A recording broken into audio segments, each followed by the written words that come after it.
Health Pioneers present, how to improve your mental and emotional health. If you are new to this channel, hit the subscribe button and turn on the notification bell for more relevant health topics.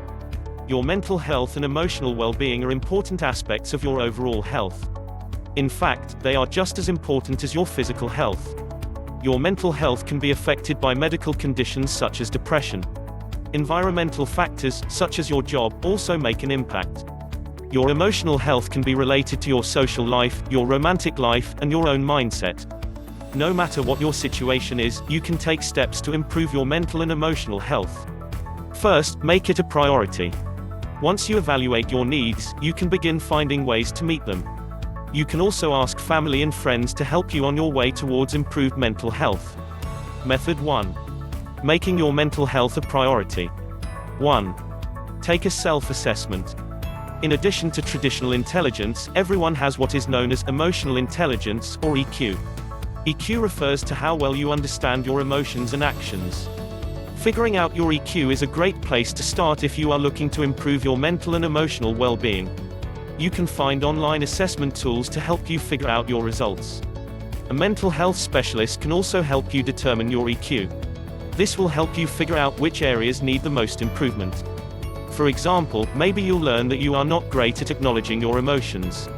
That could give you a starting point for improvement. 2. List your priorities. Take some time to look at the big picture. Are there areas of your life where you know you could make improvements? Devote some of your attention to figuring out which of these areas is most important to you. One of your priorities might be developing a more positive relationship with your sister. Another priority might be figuring out how to maintain a healthy work-life balance, good physical health, fulfilling relationships, and a satisfying spiritual life. Figuring out what you most want to improve can help you figure out the most productive path. 3. Set goals. After you have completed your self-assessment, you can clearly identify the areas you would like to focus on improving.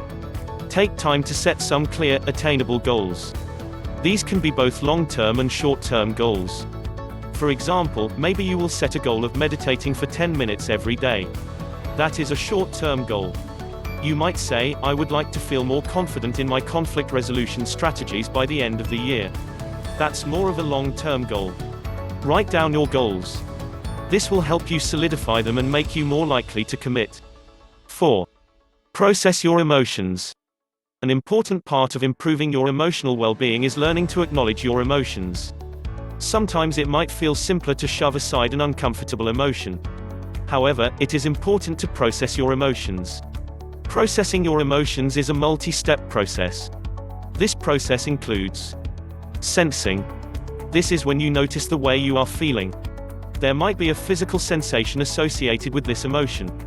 For example, you might feel sad and notice a feeling of heaviness or tightness in your chest. Naming. This is when you apply a name to the emotion. For example, you might decide that what you are feeling is sadness. Attributing. This is when you try to find the source of the emotion that you are having. For example, you might attribute a feeling of sadness to a bad day at work or a falling out with a friend. Evaluating.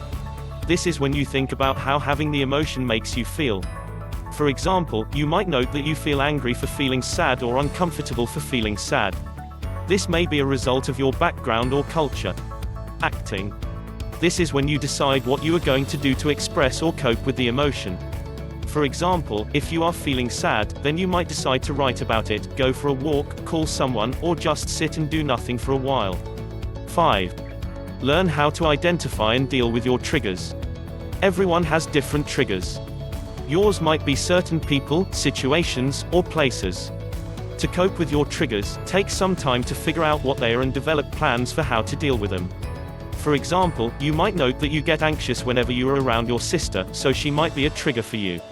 Therefore, you might develop a plan to cope when you are around her, such as keeping to light topics of conversation, setting a time limit for your visits, or bringing a friend along to act as a source of support.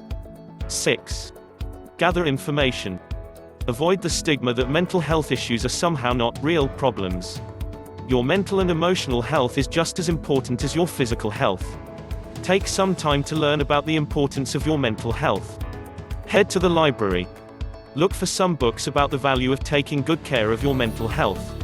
Research different ways to improve your emotional well-being. For example, you might visit a yoga studio to ask them about the mental benefits of practicing yoga. Method 2. Choosing healthy activities. 1. Have fun. Good news. Experts say that playing might actually be good for you. A great way to boost your mood is to make time to do something fun. Think of some new ways to enjoy yourself. Organize a game night. Invite your friends over for board games or cards. Head to the park. Swinging is just as much fun for adults as it is for kids.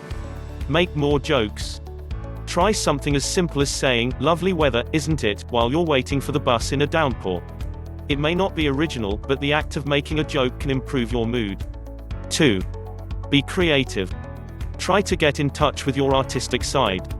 Creative activities can be very therapeutic, and can also serve as mood boosters. Consider sketching as a relaxing activity. Take an art class. Contact your local community center for details. This would also be a great way to make new friends. Get a coloring book. Kids aren't the only ones who enjoy coloring. Adult coloring books can help you relax and unwind. Listen to music. Or, learn to play an instrument. You could find a group class or hire an individual teacher. 3. Volunteer. Giving back to others is a great way to make yourself feel good. Volunteering can boost your mood and improve your emotional health. Plus, it's important to help others. It's a win-win. 10. Choose something that interests you. For example, if you love animals, consider volunteering at your local animal shelter. Volunteering can also serve as a way to meet new people. You might even make some new friends. 4. Spend time outside. Nature is a natural mood enhancer. Being outdoors can help you slow down and relax, which is great for your mental health. Make it a point to head outdoors frequently. Take a break from work. Instead of eating at your desk, walk to a nearby park to eat lunch on nice days. Go exploring. Check out nearby state parks and head out for a hike. Ask a friend to join you on a bike ride. 5. Learn to meditate. Meditation is a great way to reduce stress and tension. Commit to adding meditation to your routine. If you're not ready to try it daily, begin by adding 2 to 3 brief sessions per week. They can be short, even a 5-minute meditation is helpful. Download an app that has guided meditations. You can choose the length you want.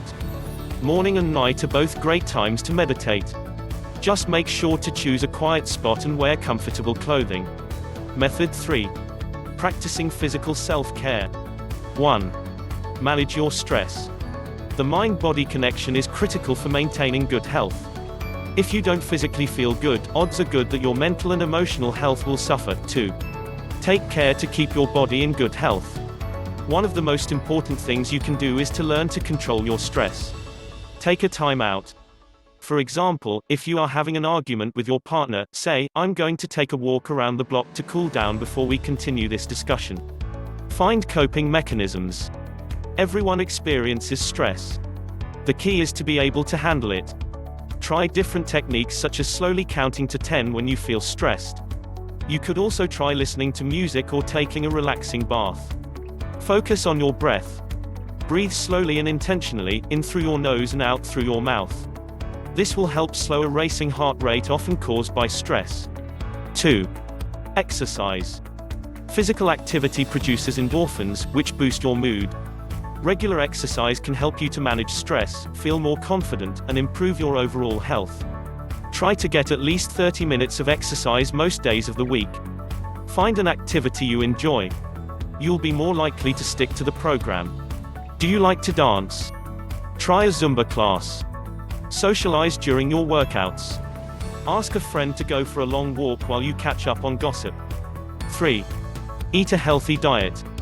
Food can definitely impact your mood and your overall mental health. Take care to stick to a healthy diet. Make sure that you eat plenty of fruits and veggies each day. Combine these with lean proteins and complex carbs. Certain foods are mood boosters. Try adding salmon, walnuts, and avocados to your diet. You should also look for blueberries and leafy greens, such as kale. Avoid foods that can negatively impact your mood. Try to stay away from sugary snacks and fried food. It's also a good idea to limit your alcohol and caffeine intake. 4. Get enough sleep. You won't feel well if you don't get enough rest. Make getting a good night's sleep a priority.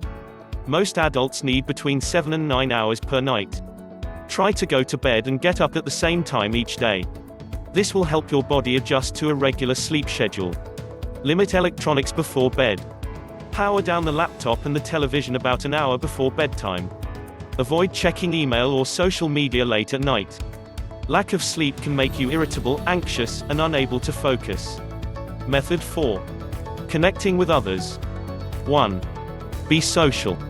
Socialization is an important part of feeling your best. Being social doesn't mean that you have to go out every night. It just means that you should make an effort to regularly interact with people. Say hi to your neighbors. Striking up a pleasant conversation can increase feelings of happiness. Meet new people. Try joining a local book club if you love to read. Make plans. Put some effort into building your network of friends. If you enjoy chatting with someone in yoga class, ask if they want to grab a smoothie after class sometime. 2. Get a pet. Animals are a wonderful source of companionship. They can also be entertaining and funny. Best of all, pets are a great source of unconditional love. Choose the pet that is right for your lifestyle. For example, if you love to hike, pick a dog that can go with you. Taking care of a cat can make you feel needed, which is important for good mental health. 3. Talk to friends and family. Make sure to connect with the people in your life who are important to you. Your loved ones can support you when you're down, and celebrate with you when something good happens. Make it a point to spend time with the people in your personal network. Reach out to someone you haven't seen in a while. Pick up the phone and say, "Hi, it's been a while. Let's get together and catch up." Lean on loved ones when you need to. Don't be afraid to say, "Bill, I've been feeling low lately. Do you have some time this week to get together and talk?" 4. Seek professional help. Sometimes you might feel like nothing you try is working. If you think you might have a mental health condition, consider seeing a medical professional. For example, if you have been depressed, look for a counselor. Therapy can be really helpful if you are dealing with issues such as anxiety or depression. Ask your doctor for a recommendation. You can also visit your primary care physician. Ask if there could be a physical reason behind your emotional issues. Thanks for watching. Please like and share this video.